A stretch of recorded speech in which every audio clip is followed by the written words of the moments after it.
Hey everybody, today we have Rob Ruckus here on Behind the Bootleg. How's it going, Rob? Great, man. Great. Thanks for having me. Yeah, man, glad to have you. Glad to have you.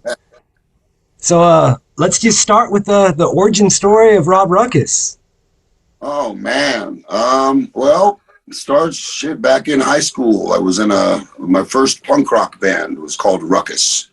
And we played our first gig Christmas Eve 1984 out of the VFW Hall out in Henderson, just outside of Las Vegas, out towards Lake Mead.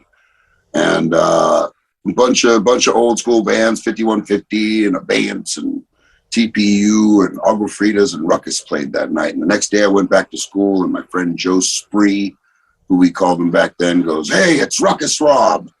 And here we are, 40 years later, and the name's still sticking. Yeah. Nice.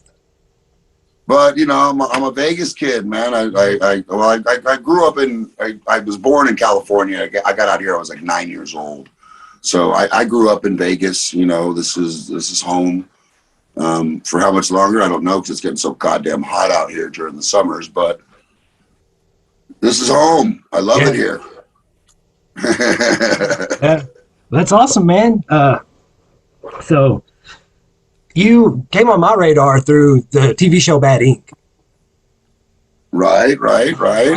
Before that, I didn't really know much about you, and then I saw you on there and I was like, who's this guy, who's this cat with the Vincent Price tattoo and, Black Flag and Misfits, who's this guy, and that's when I learned about the Vermin, figured out who you guys were, Yeah, it was fun, man.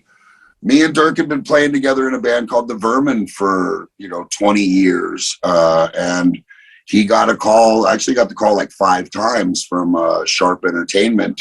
Hey, we want to do a tattoo show about you, and he would just hang up on him. And finally, they got through to him one time, and they're like, "Hey, look, we'll fly you out to New York, and we'll put you up anywhere you want, man. Just have a meeting with us." Yeah. And he was like, "Well, okay, cool, I'll do that." And he flew out to New York, met this company, hooked up the TV show. They came out to shoot a little pilot for it, and I went down just to watch because he was my bro.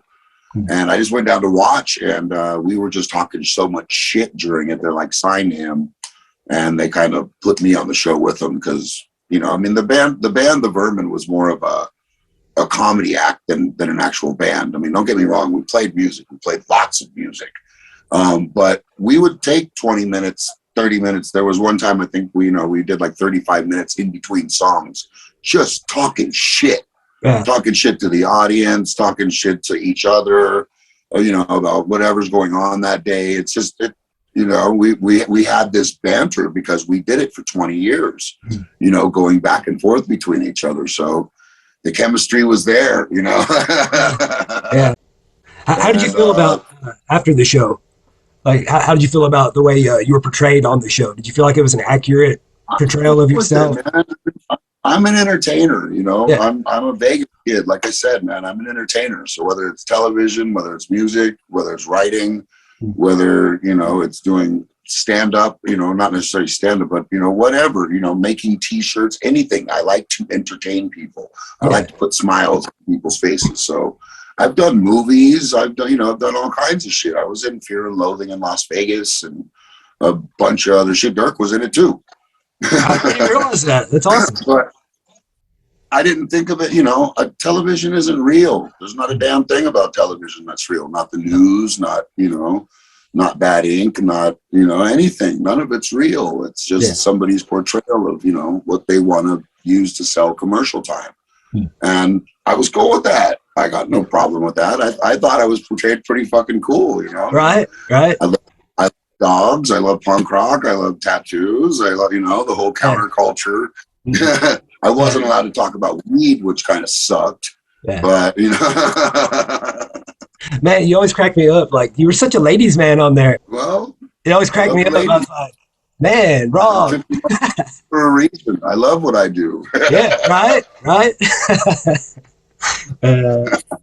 I do love the way that you used the Bad Ink. You used that after the fact as, like a platform to show, how you're such an advocate for medical marijuana. Oh, Really cool. yeah. Well, that was the best thing about it for me. That's the biggest blessing of it is since that show happened, so many people from around the world, because Bad Ink was in fucking 18 different languages. I mean, it was shown all over the world. So, I mean, I got a, there at one point there was like 80,000 people on my Facebook page, something like this, some crazy numbers. I don't know. Yeah. I don't really care about that stuff. I don't Yeah. look at it. I put out information. I don't look at it. That's why I'm glad we ended up connecting, because I rarely, I mean, I check the messages, but I don't look at comments. I don't care. If somebody wants to ask me something, they can ask me something. But what it was is, all these people from around the world, the second we got out of that contract, and it took a long time. So they played the 2 seasons, and then they held on to 1 episode. And they waited, I don't know, 6 months or so to show that 1 episode, and then they debuted Epic Inc. the next week. And that show tanked, unfortunately, for those guys. But they held us for an extra 6 months, and then our contract didn't drop until a year after that. So I wasn't allowed to advocate. A&E's kind of, one of the 3rd largest network in the world. They're owned by Disney pretty much. I mean, yeah. I was under a morality contract where it was a $4 million morality contract where I was not allowed to advocate about cannabis. And it sucked because during that show is when I really got into it. I lost 2 of my closest friends, Doug Fry and Gary Wright, both passed away of cancer, literally 1 year to the day from each other. My friend's daughter was born with cancer. Basically, she wasn't supposed to make it to 3. It was just all this horrible stuff was going on with cancer. And I would literally go film all day long, get off, come home, and just study. What the fuck stops this? And there was all kinds of different things. I mean, there's doctors in Texas using urine. There's, there's avocado people. There's people using all kinds of different things to boost the immune system, basically. But all my studying kept coming back to there's an endocannabinoid system in our body. Our bodies have an endocannabinoid system. We don't have a fucking aspirin system. We don't have an alcohol system, but we have a cannabinoid system throughout our body. So what if you give the body back the cannabinoids, from a plant that grows everywhere in the world? It grows everywhere in the world. There's Alaskan weed, there's African weed, there's Mexican weed, there's weed from the triangle up in California. There's Egyptian. They found weed in Egyptian tombs. It's everywhere in the world, and there's a reason for that. Our bodies require it. It's cannabinoids are something our bodies require. There's cannabinoids in breast milk, for God's sakes. There's more cannabinoids in breast milk than there is in your average bag of weed. Yeah. So that's what it kept coming back to is the endocannabinoid system. You feed the endocannabinoid system, it in turn makes the immune system strong. The immune system fights off everything. Everything can be taken care of with diet, and cannabinoids should be part of our diet. Back in the day, it was, 100 years ago, it was. They were mandated to grow hemp in the fields. And the hemp stalk and the hemp seeds would be fed to the chickens and the cows and the pigs, and we in turn would get cannabinoids through milk and meat. They outlawed it 100 years ago, and now children are being born with cancer. Autism and epilepsy is running rampant. It's because we took a staple of our diet out, and 100 years later, look what happened. Yeah, well, you bring that up, and like whenever you were a kid and whenever I was a kid, there wasn't stuff like gluten allergy, and like I knew like one person who had a peanut allergy back then, and it just that kind of stuff. It didn't seem you were allergic to bees. You were allergic to bee stings, not fucking not bread. Yeah, right. Yeah, and now it's like it seems like it's like an explosion of illness, really. Exactly. What if we took vitamin C out of our diet for 100 years? What would humanity look like then? Yeah. Makes sense. Yeah. So that's what I kept coming back to, and just so I started studying Rick Simpson. He's the guy he was in Canada at the time. He started making the oil and teaching people how to do it. Wonderful, wonderful human being. And he did it all because of his love for people. Like this helps. This works. Check this out. And he just gave it away. And basically, he wasn't allowed to go back to Canada for 10, 20 years because they would have thrown him in prison. He's still not. He's still like in the Czech Republic or something like that. He can't. Really? He won't go to the United States or Canada because they'll probably throw him in prison because he's been, cultivating weed, making oil out of it, and giving it to people. That's illegal. Yeah, it still is, even in the state of Nevada where things are legal. Now I can't make oil for everybody anymore. I have to teach people how to do it themselves. I was going to ask you. Yeah, I was going to ask about that because the last interview that I saw that you did was 2016, and it was like a Class 2 felony at the time. Whenever you were talking about it, Class C misdemeanor. If I got caught making that oil at home, it was a Class C felony, or not misdemeanor, felony. Class C felony. So it's the same thing as making meth. Yeah, home extraction would be the same thing as making meth. I would go to prison for the same amount of time as somebody making meth. Ridiculous, man. For curing children's cancer and getting people opiates and helping their lupus and fibromyalgia and PTSD and damn near anything. There's not too much I can think of that I haven't used it for that it hasn't worked for. Luckily, Nevada is a legal state now. There are dispensaries here. None of the not the dispensaries themselves. They just sell it. They don't make it. But none of the cultivators are actually making anything that's really, really good. It's good medicine, but none of them are making the best that they can. Nobody's mixing like 7 different strains of indica bud to get one. One will be higher in myrcene, one will be higher in linalool. Every cannabis has different what are called terpenes, and it's what gives it its flavor and its kind of effect. Myrcene is like a muscle relaxer. So when you what else is it? I believe it's black pepper, something like that. There's a lot of them. Believe me, it's hard to keep up on it. And I'm a little stoned right now. I had a long night last night. But they have what are called terpenes in them, and it kind of explains how it's gonna feel. Like there's one called limonene. It's the same thing that's in lemons and limes. They're in all plants have them. All vegetables and fruits have them. And cannabis too. They're like limonene. It's the same thing that gives that citrusy taste and smell. And it kind of gives you an uplifting feeling, like that morning orange juice puts a little pep in your step. Yeah. Limonene does too. And most sativa cannabis strains have a lot of limonene in them. So, what I'm looking for is more of the myrcenes, the linalools, the caryophyllines, the one that put you in the couch, make you relax, the indica strains. Indica puts you in the couch. And that's what I'm looking for because the body heals while it sleeps. So the more you feed that endocannabinoid system, you're feeding the immune system. The immune system's getting strong while your body's asleep. It's healing itself. It's going after the bad cells that don't belong there, unlike chemotherapy that's going to target an area and kill all the good and bad cells in there. This is just going to go just after the bad ones that don't belong there. And that's why, when they say cannabis cures cancer, it's not smoking pot. Smoking pot's a wonderful thing, but it ain't curing shit. Yeah. The concentrated oil of the plant, on the other hand, is one strong medicine. Yeah, my brother has cerebral palsy, and medical marijuana is still in its infancy here in Oklahoma. But since you're doing pretty good out there, actually. Yeah.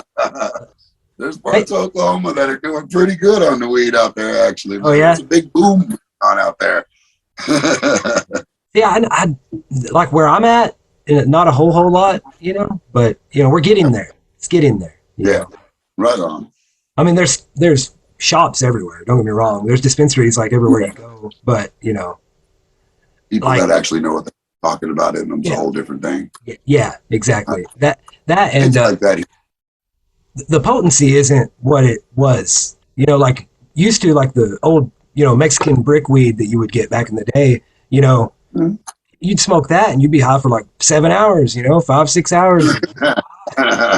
This stuff's like 15 minutes, and you're like cloud 9. Then you're like, what the fuck? Where'd it go? Yeah.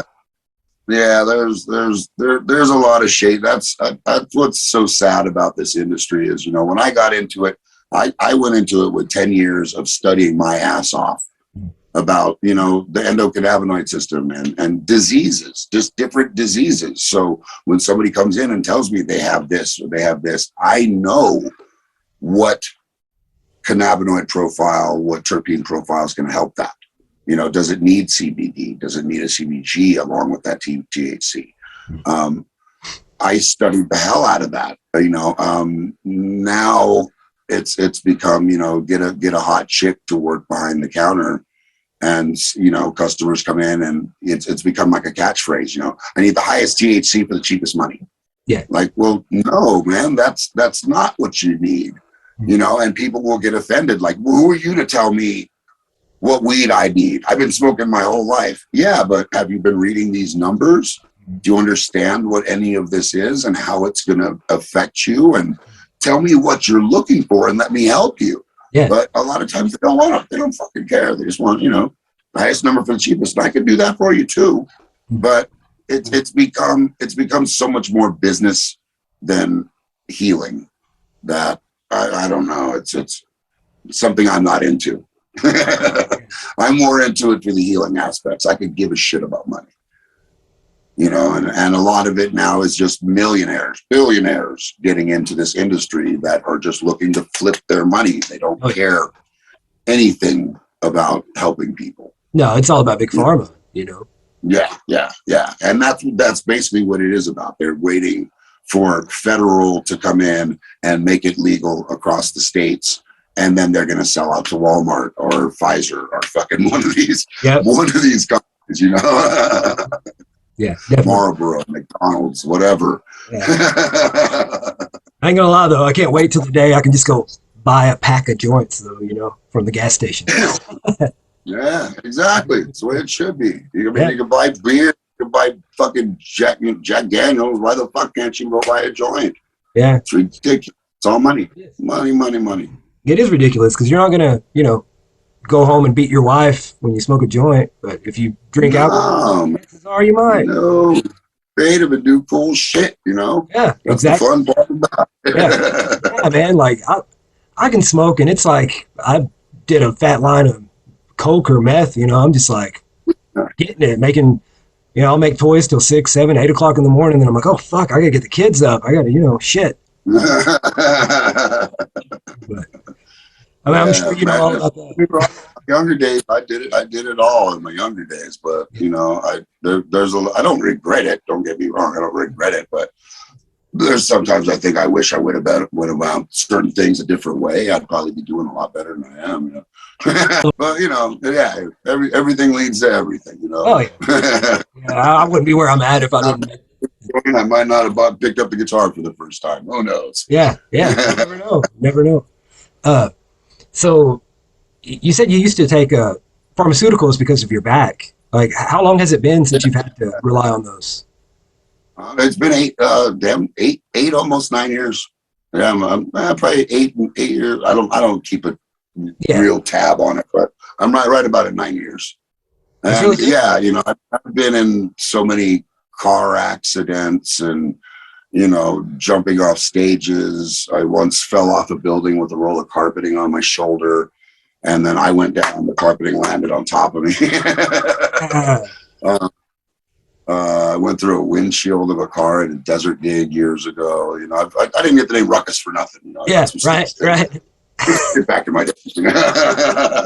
So yeah, I'm a broken mess. I got 3 herniated, 1 crushed, arthritis all through my neck. Having a 1972 Rickenbacker around your neck for 35 years. And don't get me wrong, there were times I was in 10 bands at a time. I would go play 3 different spots in one night. One show I would be in my country band, with a fucking cowboy hat on and some boots. And then I'd go to the next show and I'd put on a suit and a tie and we'd play some instrumental soul jazz. And then I'd end up, at the bar at the end of the night playing with the Vermin, punk rock, buck naked. Has your taste in music changed since you've gotten older? No, I still love everything. Yeah. You know, everything real, everything real. If it's the more fucked up, the better. You know, Yeah. if the most, I think the most tormented people make the best music. They make the best art. They always have. That's true. So yeah, I love music by broken people, and they've made a lot of great music, and of all genres.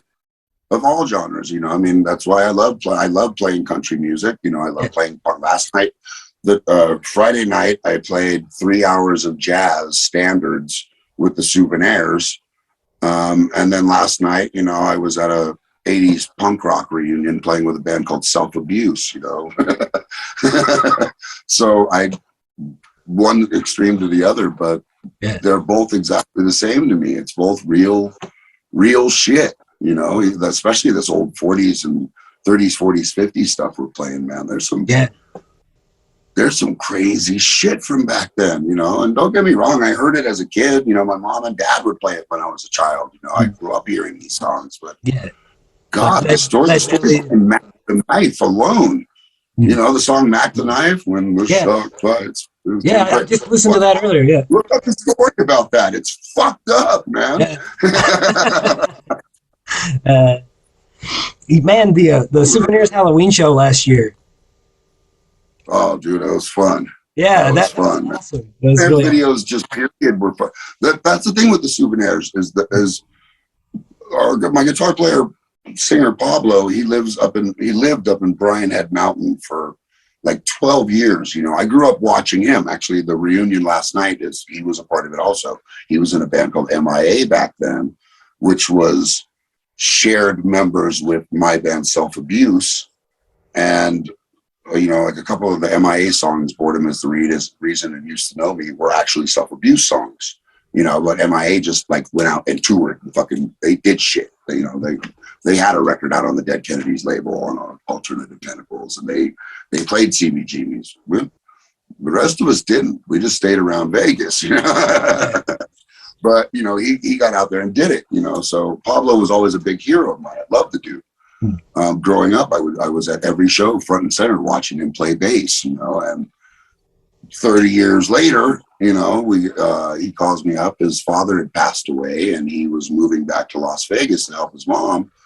And he'd been up there on the mountain, literally no running water, no power. It's 7-foot drifts of fucking snow, and you got to fucking hike a mile from the road to the cabin every day, back and forth to get to work. You know, every single day, no matter if it's a whiteout, no matter what. You know, I mean, he lived it. He was up there doing it, but he had this little cassette player and all these old jazz standard cassettes, and he learned all those crazy fucking jazz chords, which are just, they're insane, man. Like you have to have 8 fingers to play some of these chords. They're crazy. And he learned all these songs. And then when he came back to town, he's like, hey, let's put something together. And, you know, a few years ago, like I was saying about my friend Gary Wright, who had passed away, me and him had played in a band called the Las Vegas Nines, which was like soul, jazz, instrumental, funk kind of stuff. It was a really, really cool band. And when he passed away, the rest of us, which was Brahim, the drummer, and Mike Powers, the other guitar player, kind of stopped playing together for a while. You know, Mike moved away, and then he had just moved back to town when Pablo moved back, and it was like, you know what, this is meant to be. Let's do this. We practiced for a whole year, learning 5 hours worth of music. So we could play conventions, we could play casinos, we could play anywhere we wanted. And pretty much, you know, call for any kind of money we wanted. And we did our first gig at the Golden Tiki down in Chinatown in Las Vegas, and it was great. The whole place was jumping and singing along, "Heidi, Heidi, Heidi, Hi." I mean, it was great. The next day, the whole world closed down for COVID. So, where'd my water go? So, but the good thing about that was it made us figure out something. We had to figure out something else. So we started doing the videos. And like originally they started where, you know, we were doing it like this, like a Zoom call, you know, Pablo's mom would film him, playing guitar and singing in the hallway. He would text it to me. I would put it in headphones, use Brahim's phone, film myself playing along to it. We text both of those off to Mike Powers. I'd film Brahim while he had the headphones in, and then we put them all together, sound and video, and made it sync up.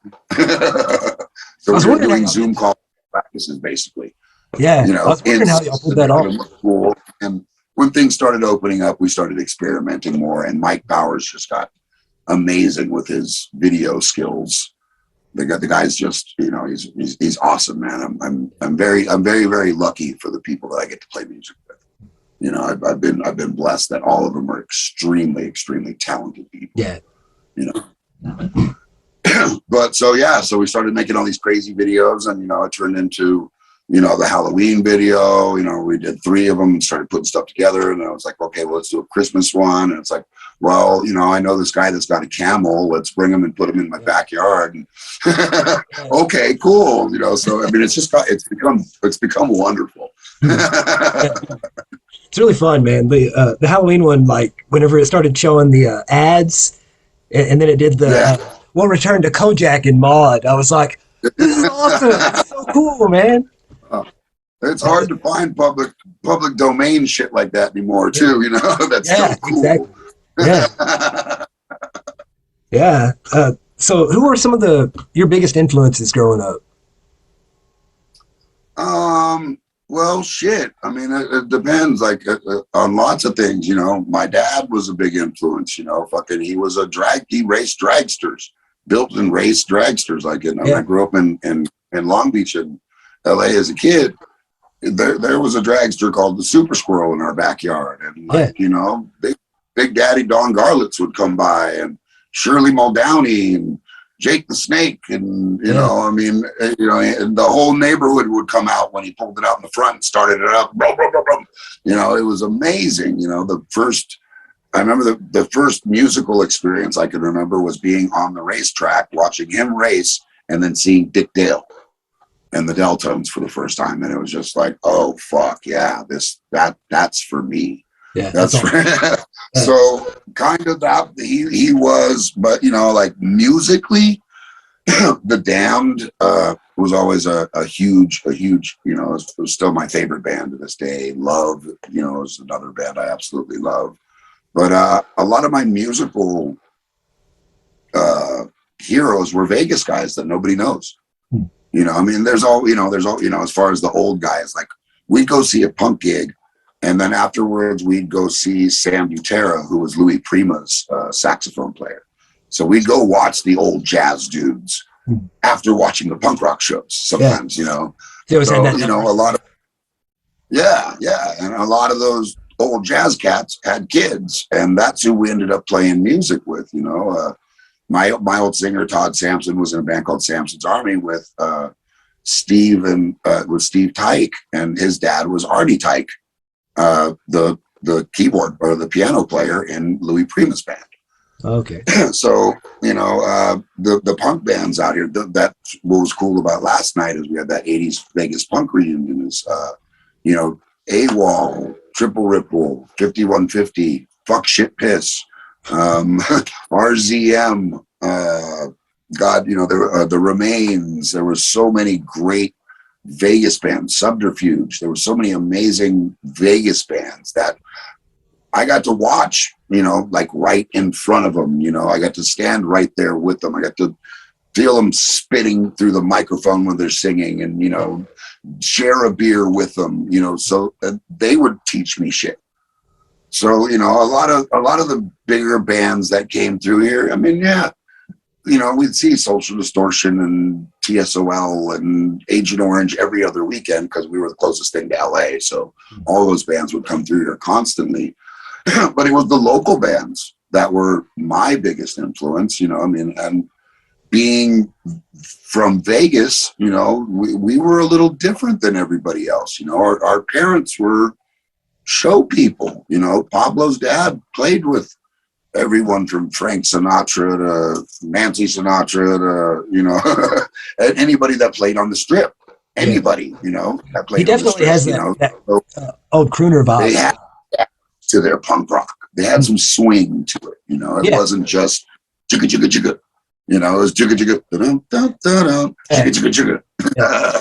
That's what's cool about the souvenirs, man. Because like I like that it has that. It's kind of like got the 50s influence and the old crooner vibe. It's pretty cool. Oh yeah, yeah. I mean, that's what it is. We've taken old jazz songs, and we're not old jazz dudes. We're all rock dudes. We're all punk rock, punk rock dudes playing old jazz stuff. So we're playing it right, but we're just giving it a little oomph, Yeah. Right. Yeah. The only thing that I can like compare it to is kind of like Me First and the Gimme Gimmes, but different. Yeah. Actually, we used to do before the Souvenirs. This is quite a few years back. Me and Pablo were in a band called the Showgirls, and we would actually dress up in drag, basically, and play old 70s love songs, punk rock style. It was kind of the same thing as Me First, but we were, let's just say, we weren't as good. That sounds really we cool, were though. really, really drunk. It sounds awesome, man. Like, y'all did like ballads? Yeah. It was a blast, man. Yeah. Brandy, you're a girl at 4 times the speed, drunk as shit. That's a blast.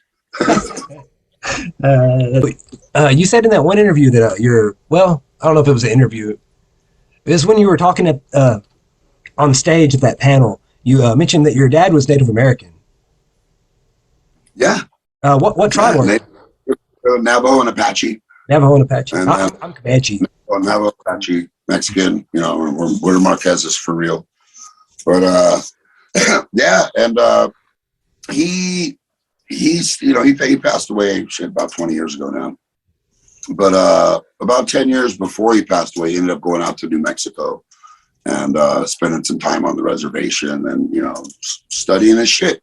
Yeah. So before he passed away, it was cool, getting to kind of get that out of him. Get that experience from him, because it's something I probably won't end up doing, just because of the lifestyle I lead now. I can't really see myself going and living on a reservation for a few years. You didn't Who grow knows? Don't get me wrong. But I don't think that's my path. Yeah.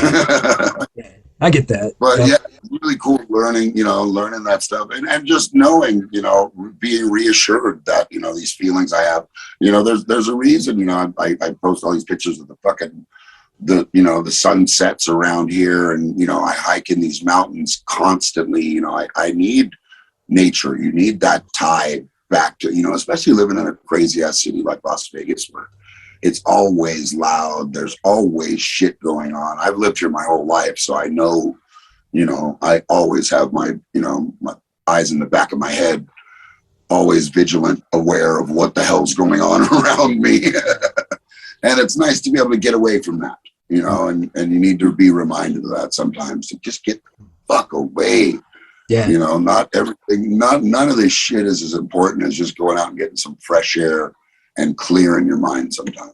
Nothing is as important. Yeah. Maybe people think their kids are, but I don't know. I don't have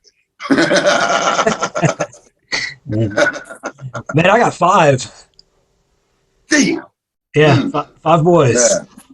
And they're hell. Take your ass out. You need to take your ass out in nature then. Take them with you. So, growing up, man, were you into comic books or stuff like that? Yeah. Oh, of course. Yeah. I mean, all the especially, all the EC shit, all the Freak Brothers, Pops had Fabulous Furry Freak Brothers laying around, There was a spot out here, J&J Comics, that was probably like the spot where I was hanging right before I found punk rock. That was the spot, like right when I think it was like right around Wolverine, like the original Wolverine comics. I think, so it was probably 80, 81, 82. Something like that, probably was when I was pretty much hanging around the shop. But it became more for me like toys and shit, collectible weird shit, like, my little weird shit like this. And, Yeah. you know, my TVs, Godzillas, Red Fox dolls, punk rock bobbleheads, tikis, wrestlers. Yeah. You know, big wrestling fan, you know, grew up. That was the other great thing about growing up in Las Vegas is we had AWA wrestling at the Showboat. Oh, Which yeah. so literally right down the street, you know, from here. It's gone now, but right down the street from here, you know, Bruiser Brody put me on his fucking shoulder. Really? You know, but Dude. yeah, man. That's awesome. I remember there was more fights in the audience than Yeah. there was in the ring, you know, because it would be a bunch of old bikers, and you know, I mean, it was the Las Vegas desert rats would all go watch wrestling. You know, it got crazy. Yeah. Yeah, and they thought that shit was real back then too, so they'd jump in the ring and shit. Yeah. Oh yeah. Yeah, I've heard Play stories. around with it. Yeah. And then I remember one time in like '94, I had moved up to Portland, Oregon for a year to go play in a few bands. This band, House of Usher, up there. And it was a great time in music up there. Dead Moon, Galaxy Trio, all the garage bands. You know, it was a great time in music up there. But also they had Portland wrestling, and you know, I mean, it was Roddy Piper. You know, it was that was his neck of the woods. I think he put it on. So like, you know, on an off night, you'd have Colonel De Beers or you know one of Shawn Michaels or one of them would show up, and the guitar player of Galaxy Trio, which was this amazing surf band, he worked at a Down syndrome home. So we would take, you know, 4 or 5 of the kids with Down syndrome to go watch wrestling. Well, they didn't necessarily tell me not to give them beer. They all looked like adults. They had beards and, you know, mustaches. I thought they were adults and it was okay. And I come back with a round of beers for everybody. And he's like, no. And they were just like, boom, knock them down. And, for, you know, 5 minutes later, they're getting ready to like jump over 2 rows to beat the shit out of this old lady that's yelling at one of the wrestlers that they like, you know, like, don't yell at him. Yeah, always was a big fan of wrestling too. It's just fun, man. My family was always like deep seated in wrestling. The Sportatorium was down here, you know, it was in Texas, and that's where my mom grew up, and she grew up watching the Von Erichs and you know, those guys. And my great grandpa jumped in the ring once and took off his cowboy boot, and he was trying to hit Michael P.S. Hayes because he was attacking the Freebird. Or no, he was Freebird. He was attacking the Von Erichs. So he took off his boot and he was trying to beat them, and they got booted out and never got to go back after that.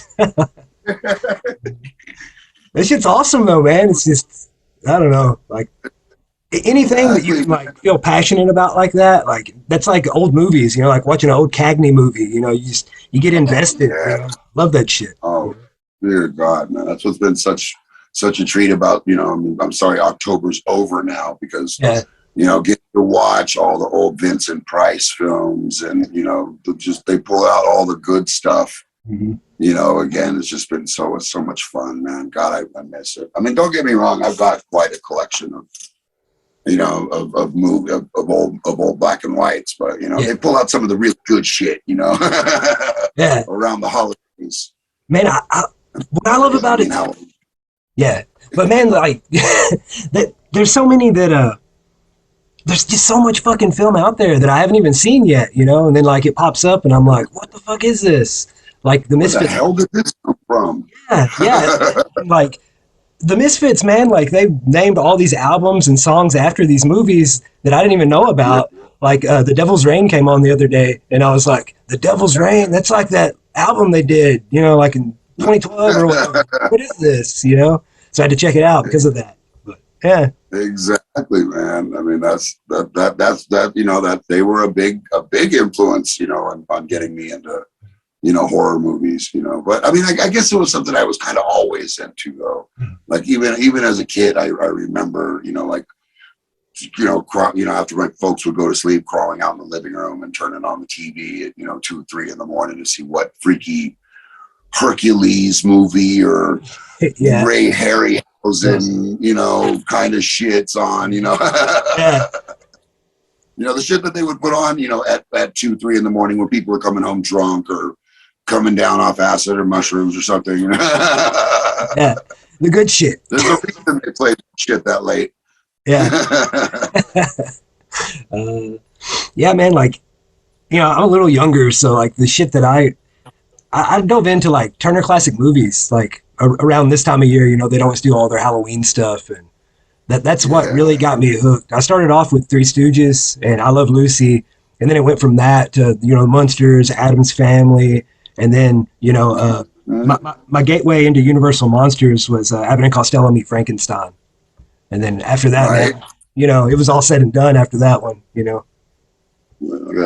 Frank, Vincent, Nosferatu, Crimson. That's actually the Crimson Ghost. Have you seen the Crimson Ghost? I've not. I heard it was an old serial, but I haven't seen it.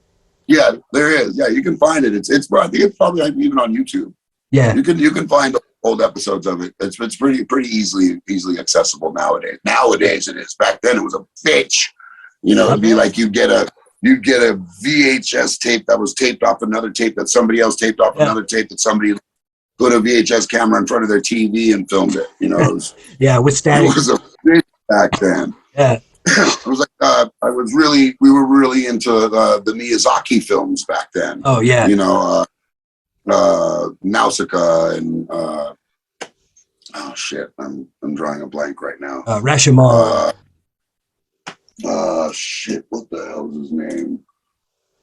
God, Totoro and Totoro and all those movies. And back then we would get literally a tape of a tape of a tape, and it was all in Japanese.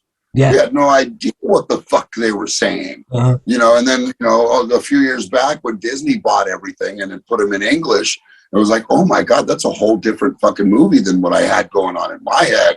Yeah. Yeah, man. Speaking of old Disney, man, fucking Disney Zorro, dude, that like still to this day, like that's my favorite. Like I could put on Which one? The Guy Williams Zorro. Oh yeah.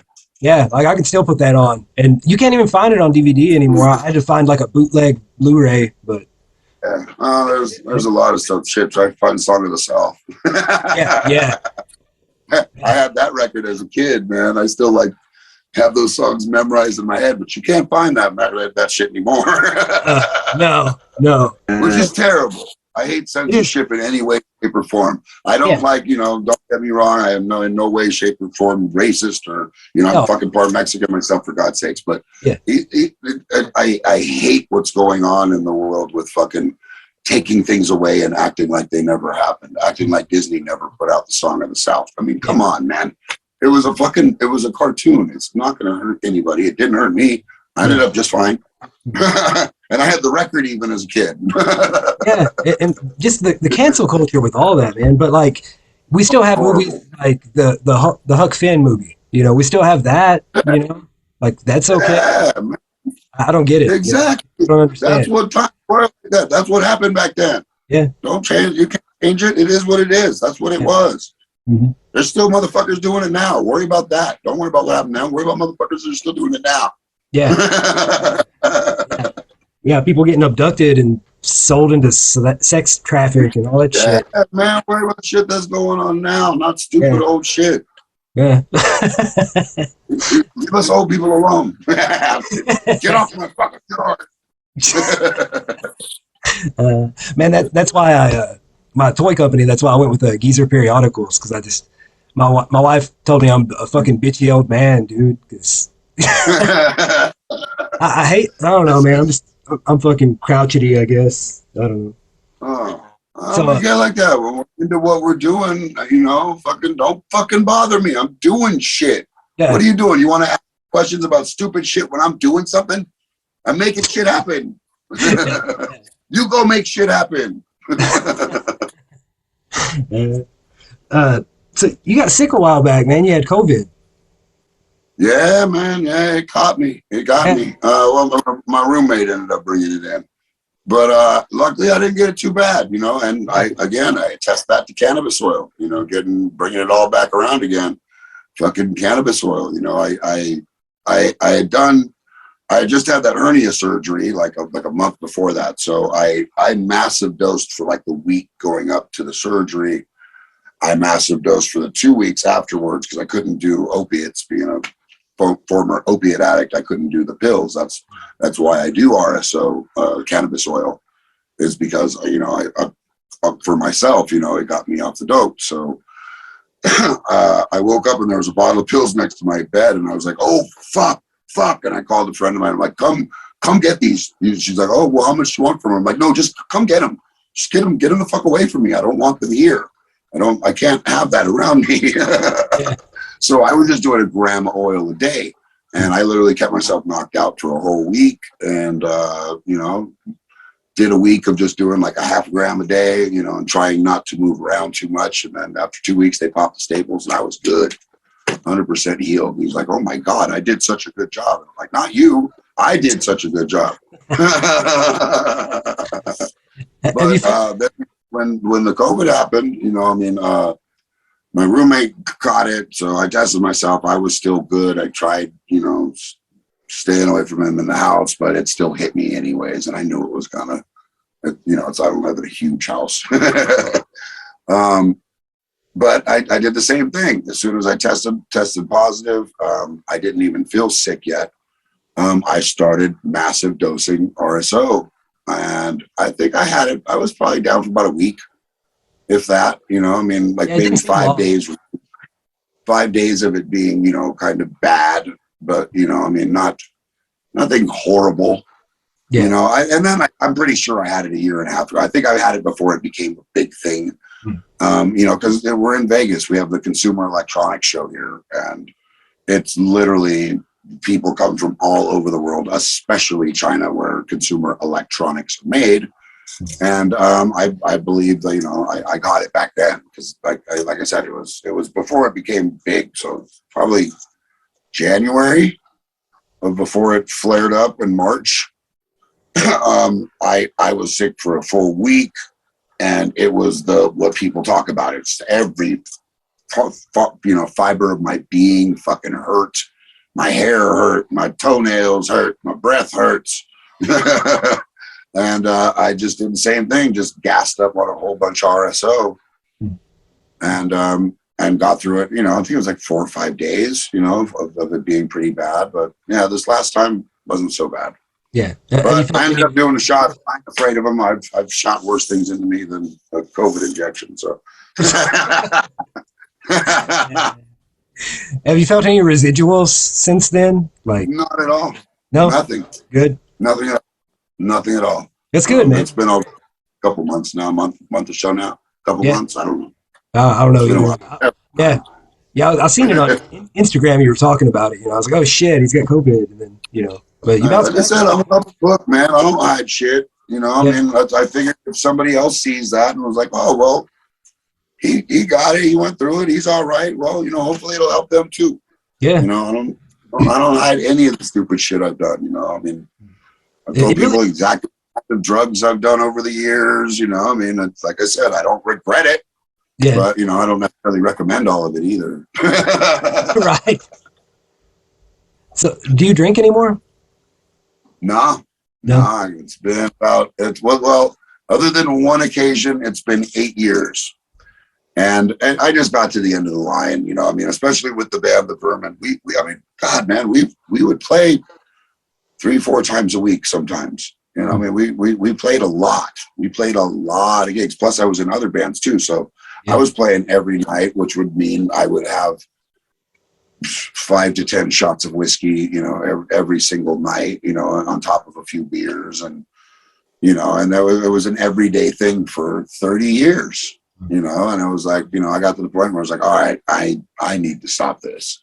Yeah, I need to stop this. And it was right around the time I started batting. I ended up switching over to cannabis oil. I quit doing the pills, switched over to cannabis oil, quit drinking, and that was right about the time we started doing batting. Is when I kind of just walked away from it all. And, I'm best decision I ever made. Oh yeah. I feel great. I'm still kicking.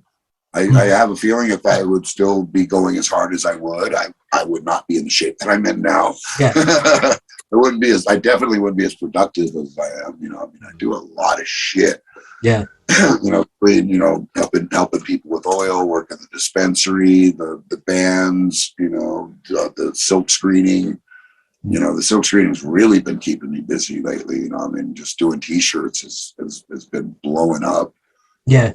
You know, it's been a lot of fun too. You know, and I love, like, again, I love, even if it's just pulling a T-shirt and sending it to somebody, and they get that smile on their face when they open the package. You know, I mean, I'm entertaining someone. I love that. I'm an entertainer. Yeah. I can't help it. Have you got to work with a lot of people doing the T-shirts? I pretty much do it all myself. Yeah.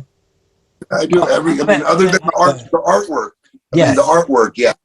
Yeah, you know, and it's pretty much, you know, luckily I know a lot of really great artists. And, you know, and like what I'm doing now, shit, what I did for last night. Oh, nice. Yeah. That's a bunch of old 80s Vegas punk rock flyers. So that's like when the Misfits played in Las Vegas in 83, when Social Distortion played at Vegas World Casino, you know, I just took all the old flyers and just threw them all together. Yeah, that's awesome, dude. I like that. The Dead Kennedys and GBH. And yeah. So a lot of them has just been going through my collection of shit. You know, I mean, this house is, you know, you're seeing like 5 feet of it, but the whole fucking place is filled with shit.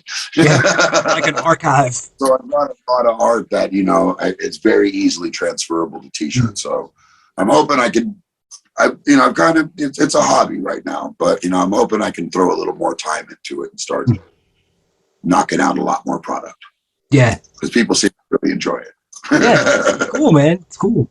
And then, you know, unfortunately, a really good friend of mine, Wayne Coiner, who owned the first punk rock record store in Las Vegas back in the 80s, he just passed away recently. But before he did, I ended up buying all of his old silk screens that he had from the store. And he had made some amazing shit, like old casinos that are closed down, like the Silver Slipper. You know, the Silver Slipper's been closed for 20, 30 years, but it was like one of the really, really old casinos in Vegas. Mm-hmm. His record store, actually, was the Underground Records. And that's like an old Bob X drawing. So I got all of his old original screens. Cool. And I've been re-pulling those too, man. And they've just been fucking a bunch of tiki bars like the Aku Aku and stuff like that. And they've just been flying up. I can't fucking keep them in stock. It's crazy. That's awesome. There's one of them. There's the Luau. I guess there's a TV show called Bosch. I don't really know it too much. Yeah, I've heard, but I haven't watched it. I haven't really watched it, but I guess the guy's wearing one of those fucking luau shirts in it. And after that episode came on, man, I just started getting hit. Like every day I was getting 10 orders. Like, what the hell is going on here? Yeah. You've always been primarily a bass player, but you said you played guitar and you've sang before too in bands. You've been the front man before? Yeah, I've done. What's that? So you've been the front man before in a few bands? Oh yeah. The first band I was in, Ruckus, I played bass. The second one was Pain and Agony. I ended up singing for them. And I was kind of like, you know, we were like little Misfits clones, you know, yeah, bunch of Devil Lock kids, you know, paper face white. I did guitar in a band called the Bloodcocks. And it was with the guy that owned the Double Down and my really good friend Louis Thomas. And we never played the United States. We played Japan. We did 3 tours of Japan and 1 tour of England, but we never ever played the United States. And it honestly wasn't that good of a band. Not that good, you know, not that good. I'm more of a bass player than a guitar player. I'm not a bad guitar player, but that's not my first instrument, you know, let's put it that way. And I taught the other guy how to play guitar.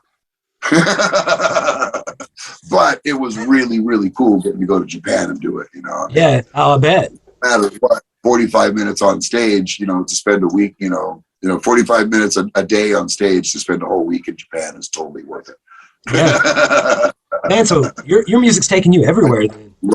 And, I've been a huge fan, I have Godzilla tattooed across my back, Oh, yeah. I've always loved Japan. Yeah. So it was such a treat to finally get to go there, and just the kindest people in the entire world. Mm-hmm. Literally, I've been, I've done a bit of traveling, Australia, I've been through Europe, been through Mexico, Canada, I've been to some places, but man, the people in Japan were just so kind. Just just the kindest people I've ever met in my life. And some talented motherfuckers, man. I mean, we played every night of the week that we were there for the 3 weeks with probably 5 bands a night. So I would see 5 bands damn near every night that I was there, at least. And every single one of them was good. There was and they played all kinds of different stuff. I don't really like heavy metal. I'm not a big heavy metal fan. That's one of the few genre heavy metal, and I don't like much hip hop either. But everything else that's played on real instruments, I'm cool with. But I'm just not I find metal to be fake. I dressing up in spandex and shit. It's not real to me. But there's exceptions, of course there is. But anyhow, I'm just not a big fan of it. But there was metal bands I saw there that were just absolutely blew my mind. That were absolutely amazing, and they were wow, doing the high pitch shit, which I can't stand normally, but I was like, fuck yeah, I ended up playing with one of them. I played because the Vermin used to do a version of Breaking the Law by Judas Priest, and one of the Japanese band had come over here and they had seen us play. And when I ended up in Japan, they're like, hey, we saw you play in America and you played Breaking the Law. I was like, yeah. He's like, okay, play with us. So I ended up playing guitar with this band one night that did metal songs in Japan. It was just such a cool fucking place, man. Amazing place. Super fun experience. I don't know where we were going. What got me started on that, but it doesn't matter, man. Really. Oh yeah, you were asking about different things I've done in different bands. Yeah. And then most recently, like right before the shutdown, me and the drummer I played with last night, Anthony Hudak, I recorded a bunch of songs I've written. All these years, all these bands I played in, I didn't really write many songs. I was writing songs at home, but my songs really didn't get played in the Bourbon, and my songs didn't get played in the Fremonts. My songs were a little different than all of that stuff. So me and Anthony recorded a bunch of my shit. So I've got a bunch. I've probably got about 8 songs so far. We stopped doing it, but we were talking about it last night about getting back into it and finishing up the record. So there might be a solo record here pretty soon. And I other than drums, Anthony plays drums, and he's like the quintessential Vegas amazing fucking drummer. He can do jazz, he can do punk, he can do country, he can do anything. Yeah, reggae. He plays everything. Soul. He plays anything. He's great at it. And then I do everything else. I'm playing bass. I'm playing guitar. I'm playing cigar box guitar. nice. Doing a little ride on it, and then I'm doing the vocals too. So maybe in the next year or so, I'll have something that'll hopefully be. I don't know how I would put it out. I can't, afford to put it on vinyl like I'd like to, but yeah, even if I just make a bunch of videos of them and put them out online or something, maybe that'd be cool too. Yeah, I'm coming up with. I got ideas. I ain't done yet. I still got shit to do. Yeah. Right. So, what is your favorite old Universal monster movie? I'd have to say the Frankenstein. Frankenstein. Yeah, Frankenstein. Yeah, touched my fucking heart. Yeah, oh man, since watching it as a small child, every time it just gets me. Yeah. Yeah. The Bride. Always, huh? The Bride was always the one that got me. Whenever he's like, "You stay, you go, long day." Yes. And it got me like back then too. What that was cool about horror movies back then is it got me to read the book. Yeah. And then same thing Same thing with Bram Stoker's and same Salem's Lot. You Yeah. know, I remember I read the book Salem's Lot before I saw the movie. Mhm. Then the movie scared the shit out of me as a kid. You know, so I remember there was a teacher in school that told me, like, she dared me to read it. Like, you know, like, you're not going to read that. I'm like, oh yeah, okay, watch this. I was like that a lot, you know. That was a good way to get me to learn something. Was tell me I couldn't do it. Yeah, or you're not. Yeah, I get that. But horror movie wise, and I just watched it a few days ago for Halloween, was Martin, George Romero's Martin. Yeah, have you ever seen George Romero's Martin? Oh no, check that out, man. It's as far as I'm concerned, the best vampire movie ever made. Really? Ever made. Yeah, ever made. Better than the Dracula even. I mean, it's because it's not all the myth and bullshit. You know, it's a person that needs blood. They need blood to live. And in today's day and age, how would you get it? You know, so check it out. Well, back I should say today's age and age, but 70s, 60s, 70s.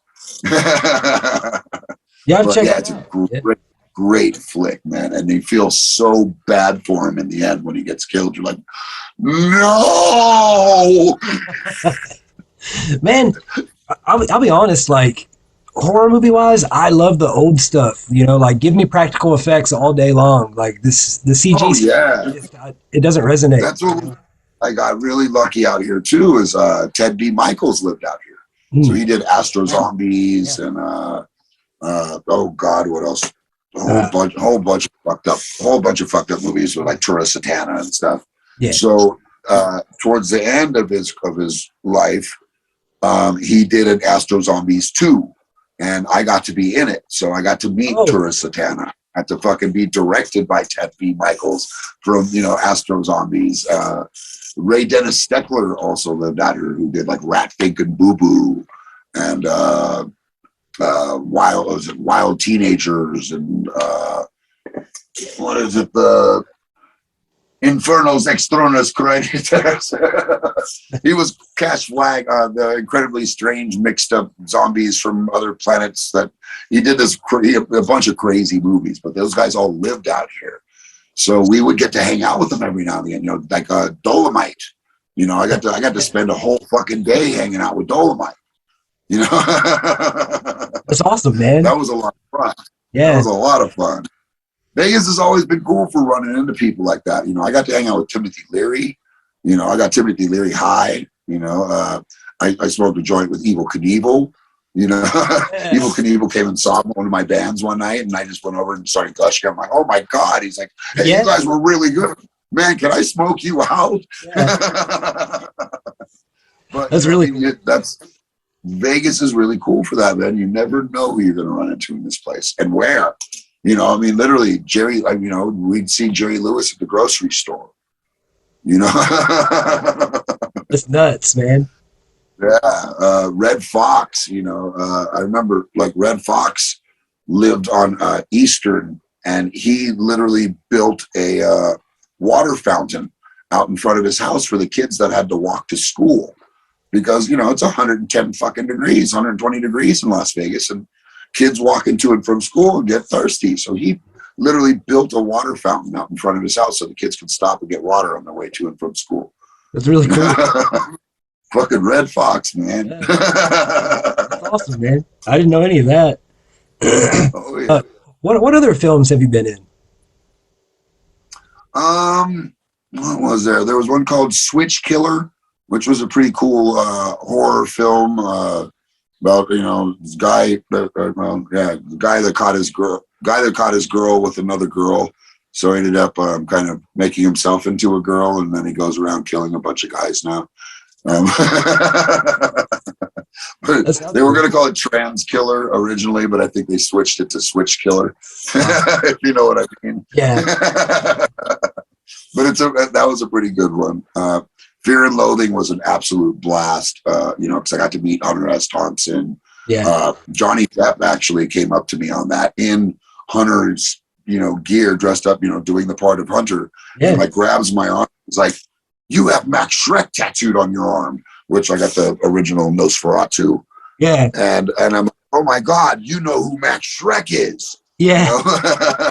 And he goes, yeah, man. And so we started talking, you know, it was great. You know, I was like, do you know any other films of his that made it out of Germany? And he's like, no, but that would be something good to look into, Yeah. you know, and we hit it off and just, you know, shot the shit for the next month that we were working on the shot, you know. And then when Hunter S. Thompson came in, you know, he's like, no, Ruckus, you know, this is Hunter S. Thompson, you know, and kind of introduced us. It was amazing. Yeah. That is awesome, dude. That's so cool. uh, um, when I was younger, when my dad was still alive, he had this badass 72 black Dodge van. We used to call it the murder van. Even had like the spoiler on the back, like the A-Team van. Yeah. And they needed period correct 70s cars for what was it? Cheech and Chong's Things Are Tough All Over. Yeah. That they filmed all that stuff on Fremont Street. So I was in one of the Cheech and Chong films when I was like 10 years old. That is so cool. Which was cool because I've met them in the past couple of years working in the weed industry. Yeah. I've got to like a friend of mine owns redwood cultivation out here, which grows Chong's weed for him. So I got to have like a little meet and greet with him, and you know, I go up and I'm like, hey, you know, I was in one of your movies when I was a kid.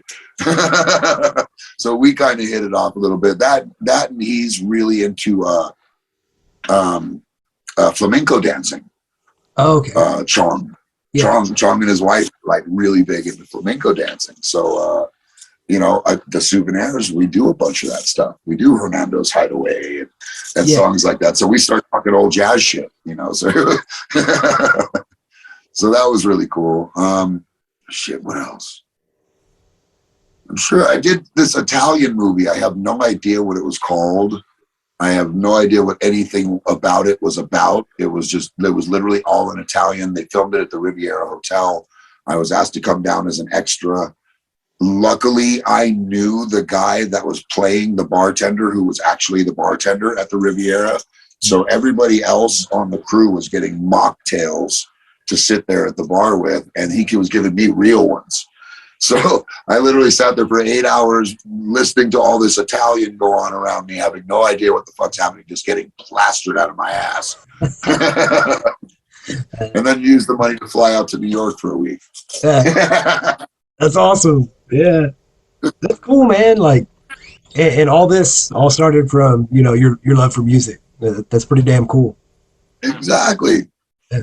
Exactly, man. You know, and I've been blessed. You know, I've got to do a lot. You know, and I've got to do a lot across all things. You know, I was writing for Vegas Cannabis Magazine for like 5 years, and that's forever. You know, that stuff's online, and if anybody actually cares to learn about, you know, some of the stuff that I try to teach people about terpenes, about cannabinoids, you know, stuff like that, about Rick Simpson oil, how to use it, where to use it, you know, I get so many people come to me, you know, my doctor said I have cancer and to go to the weed shop. Well, what did he tell you to get? He didn't tell me what to get. You know, what about some brownies? Like, well, no, fucking brownies are full of sugar. Sugar is cancer food. That's not what you want, you know, and your doctor should have told you that, you know, for God's sake. So I did a bunch of articles about stuff like that. So luckily that, you know, I put the information out there. So I'm glad I got to write for them. You know, I still love playing music, you know, television was a blast, you know, just because it was weird. And I'm sure that's part of the reason me and Dirk don't hang out anymore, because, you know, I mean, we spent 20 years playing music, trying to do our thing and get people to notice us. Yeah. And then all of a sudden, you know, a year and a half of working on a television show and we're world famous, you know. I mean, I'm sure I shouldn't speak for him, but I'm sure the reason he's sick of me is because how many people must have walked in the door of his shop going, hey, where's Ruckus? You know, I'm sure he got fucking sick of hearing that every single fucking day. But, you know, for me, I love it. I love, you know, being able to, you know, go anywhere I go. You know, I mean, somebody comes up like, where do I know you from? Are you that dude? Or, you know, selling weed at the shop? You know, some guy comes in from Ohio to Vegas for the weekend. And he ends up in my shop, and he's like, "Hey, I like your tattoos." Like, "Oh yeah, you like tattoos? Oh yeah, man, I do. You ever seen Bad Ink? Yeah, I love that show." Oh, I pull my mask down, and I'm like, "What the fuck?" It makes him so happy. Like, "Oh my god, I bought weed from the dude from TV," and it makes him so happy, and I fucking love that. That makes my day when that happens, and it happens damn near fucking every day. Yeah. There was one good story I love telling is one time I was in New York, and we were going to play a gig in New York, and I was walking by myself down the street with my bass on my back, and there's these two women coming at me with a little girl in between the two of them. And as soon as the little girl gets up, she looks at me and she's like, "Hey, where's Creepy?" Which was my dog on Bad Ink. That was the name of my dog on the show. Yeah. These two women had no idea who the fuck I was, why her little girl is asking me where Creepy is. But I get down on my knee, and I'm like, "Hi, how you doing? Nice to meet you." And they're just like looking at me like, "What the fuck is going on here?" I'm like, your kid knows me from television, But they're giving me this disgusting look, and I'm talking to this adorable little 4-year-old. Shit like that is amazing. I love shit like that. Makes my day. That is awesome, man. Like you said, it does kind of suck, the part that you tried so hard, to be seen, and then now y'all get seen because of the show. But at the same time, hindsight's 50-50, and man, you gotta look at the, Yeah, you gotta keep doing it no matter what, man. No matter what, keep doing your thing. I mean, I hope I hope he's doing his thing. I hope everybody's doing their thing. Don't fucking ever wait for anybody else. If you feel the fucking itch to make art or fucking do shit, fucking do it. Yeah. Do it. Don't nothing stop you from doing it. Don't let not having money do it. Go break up shit in the backyard and build something else out of it. Do your shit no matter what. Yeah. So that's my he's still at Pussycat Tattoo, right? What's that? Is he still at Pussycat Tattoo? Isn't that the name of it? Oh yeah, definitely. Yeah. Most definitely. Yeah. Yeah, actually Riley Baxter, who was also on the show, he's the singer for Self Abuse now since Todd passed away. Riley filled in, so yeah, like I still have ties, to everybody, but I'm just not. I just out of respect, I don't go there. I don't want to piss them off. Get that, yeah. So you got into the Misfits whenever you were younger. You said they were one of your influences. Loved them, man. The first time they played out here, actually, that's what's funny about that shirt. We were talking about it last night. Is the first time the Misfits played in Las Vegas and Self Abuse opened up. Let me see if you can see that. Yep. You see the Misfits flyer on there? It's $5. Oh, wow. $5. Yeah. $5 to see the fucking Misfits, Self Abuse, and Subterfuge. The next time they came back, when they sold out the MGM Grand Garden Arena, the same place where the Rolling Stones and Madonna and U2 fucking play, when they sold that place out, the tickets started at $180. That's crazy. What a difference 30 years makes. Yeah. I'd say so. There was probably 100 people at that show. That first show. There was probably 100 of us at that. And then there was 20,000 at the other one. It's crazy, man. What happened with Michael Graves and the Misfits? Never, ever in my life would I thought that would happen. Yeah. And I guess we can tell the story because they're both dead. The original singer for Self Abuse, Todd Sampson, and the bass player was Mike Connolly, who was also the singer for MIA, who ended up passing away also. Todd was also a singer for MIA. He passed away also. They were both in both bands. that night they got, the Misfits were kind of, for back then, if you did anything other than just show up with your shit and play a gig, you were called a rock star. If you said you needed a bottle of water, or you need a backstage area, or you need an area where you can set up your fucking gym and work out before you go on stage, you were considered a bit of a fucking dickhead rock star, especially in Las Vegas. We were desert rats. So the Misfits had that in their thing. They needed a little backstage area where they could lift weights before they went on, so they looked pumped. Which, God bless them, that's cool. They're a badass band. I don't care how they do it, good for them. But back then you couldn't do that. So there was kind of a big rift between the Misfits and a lot of the people from the Vegas scene. There was almost a fight. And at one point, Mike and Todd went out and lifted up the engine cover of their van and took the fucking distributor cap and threw it out in the fucking desert. So they got stuck and they couldn't get the band started. They kind of figured out that it was a bunch of Vegas kids that did it, and they fucking hated us for fucking years. That's why they never ever came back until 30 years later, where they were getting $180 a ticket. So there's a cool little Misfit story. Yeah. That's crazy, man. I didn't know that about them pumping up before they went on. It makes sense though. Yeah, I mean, they're big motherfuckers. Yeah. Hell yeah. Then they took a gym on the road with them. They literally had a weight bench and fucking crazy. But different bands did that. The Ramones, would damn near go through their whole set before they played. Yeah, they'd play the set and then go out and play the set. Yeah, I like Glenn Danzig. Don't get me wrong, but I was always a Michael Graves guy better. I'll always, I liked the lyrics. I liked that it was more geared, a little more macabre and more into the horror. Gotcha.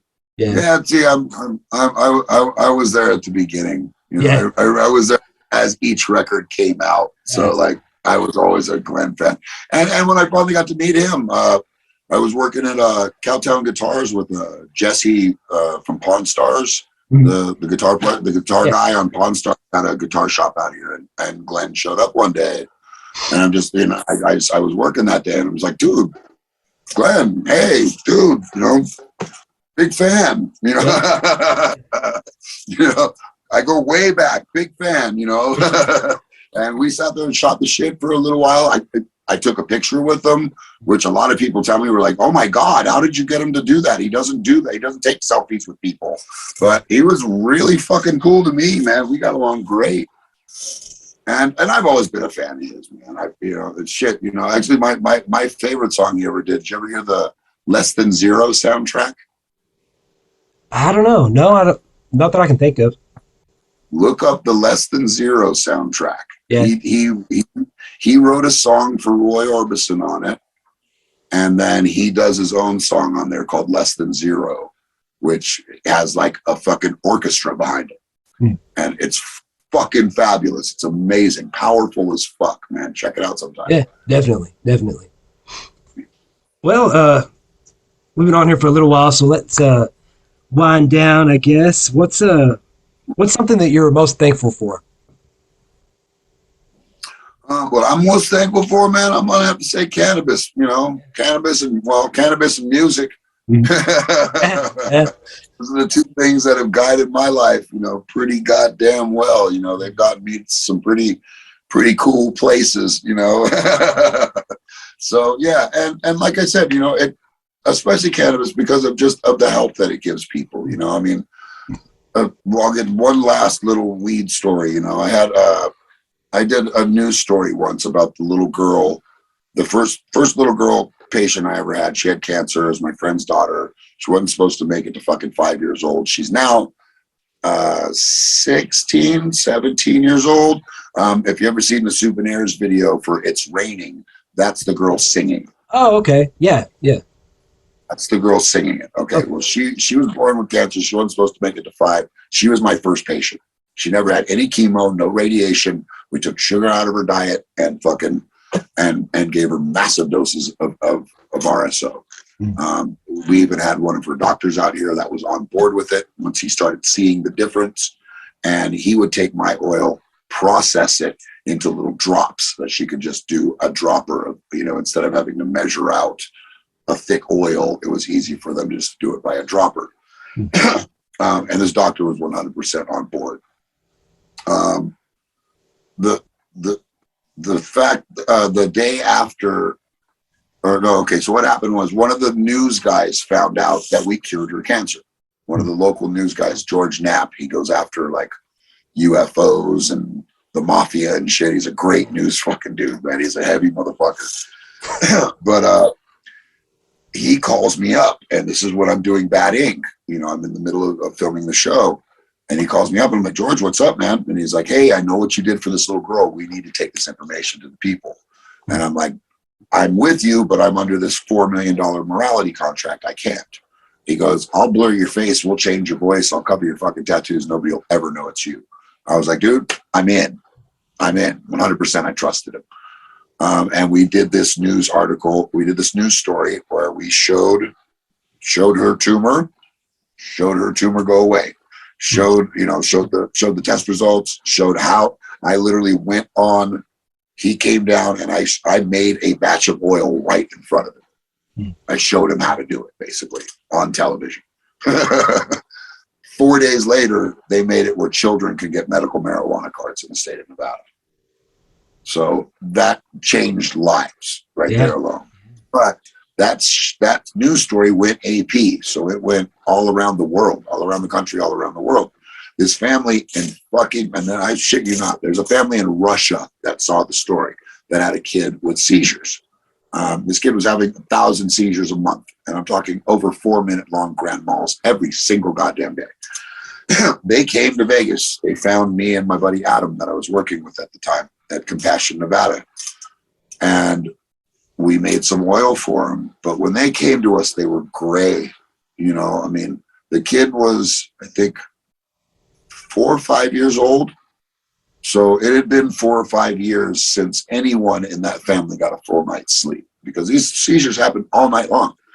So none of them, not the mother, not the father, not the aunt, not the uncle, not the grandma that came with them, not the brother or sister. They were all gray. There was no life and there was no color in their face. There was no light in their eyes, and we got them this oil. They came back to us 2 weeks later. They were pink, because after the first day, they started noticing how it stopped. Yeah. It stopped. The kid went from 1,000 a month to 4 a month. And when they came back to us, just seeing the family's face being pink and light in their eyes and smiles on their faces, that is the most amazing thing. So it's not always just the patient, the one person you're helping, it's the people around them too. So it's the kind of domino effect of it. So yeah, most thankful for cannabis, because it's got me to bring happiness and health to a lot of fucking people. Yeah. And you got on board with that before most people were even privy to any of it. So it's really cool. Yeah. I did kind of get into it, before like all the legalization shit happened. Luckily that is the one good thing about legalization is, I shouldn't even call it legalization. I just call it taxation. Because that's all they're doing is just taxing it. It's still the same weed, the same products, except for they're, trying to cut corners doing it now to make more profit, or add certain chemicals to make it bigger bud, more yield, more money for them, instead of looking at the medical properties. But there are a lot of new studies being done now, finally, that, 10 years ago would have been unheard of for universities to be doing studies on cannabis oil and PTSD in veterans and cops. That was unheard of 10 years ago, but it's finally happening now. So hopefully, step by step, it'll happen. Like I said, I'm not looking forward to federal legalization at all, because all they're going to do is add a bunch of fucking money on it and let Walmart in on the business, and it's going to fuck it up. I don't want McWeed. I'll smoke it, but I don't want it.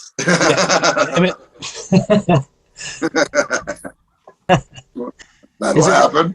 Is there anything else you want to talk about?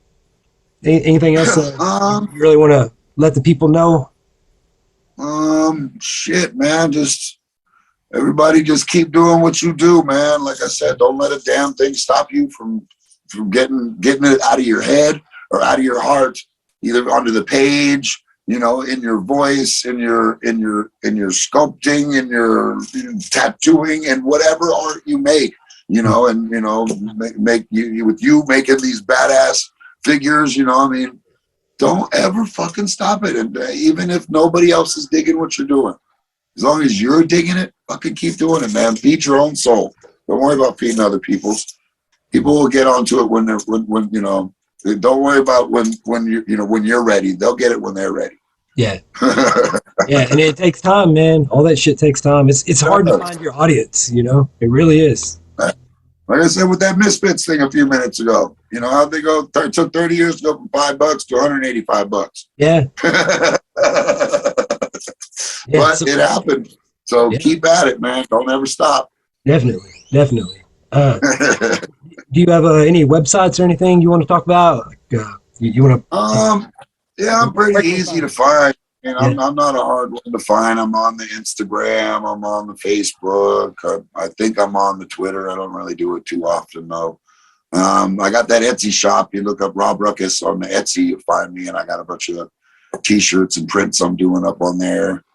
And CDs and, you know, shit like that. All the weird shit that I'm making, you know, I'm kind of throwing up on there for people to pick up. Makes it a little easier nowadays. Oh, yeah.